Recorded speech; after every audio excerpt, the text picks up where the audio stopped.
Hey guys, I wanted to come and give you guys a few ideas for budgeting this week. I want to give you 3 different ways to go about it, from obviously the easiest and most broad-based way to the most accurate and probably most time-intensive way. So first I want to start off with what I call the QuickDraw, which is just kind of guesstimating a higher level of what your expenses are, from the necessities to even kind of the more other category, from obviously your rent or mortgage, your car, including gas and just maintenance on the vehicle. Then you have your food, from the grocery store to eating out, and then I have what I call the fun.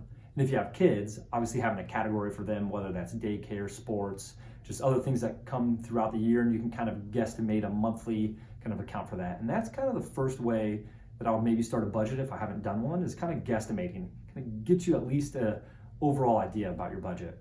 The next way I would suggest is the most automatic way, which is just using an app. And there's different apps, whether the Apple Store or Google Store, that you can find, and figuring out what works best for you. The thing I would look out for there is that when it's done automatically, making sure that you set time aside, whether monthly or weekly, to just look at it. Because the more you're aware of it, the more you may cut some spending in areas that you don't necessarily want to, so you can put it towards things that have more of a purpose or that excite you.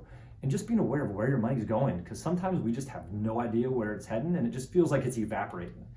And then the third way, which is the most accurate way, is using an Excel spreadsheet. And obviously then we have to go manually through, which a lot of the banks, they kind of keep a really good track, so it makes it really easy, especially if we stay up on it. Just the same thing as cleaning our car or cleaning our room.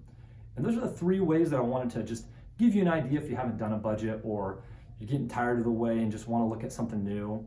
Feel free to reach out with me with any questions you have at rdoup@maxwellfm.com. And I hope this video helped you. Thanks.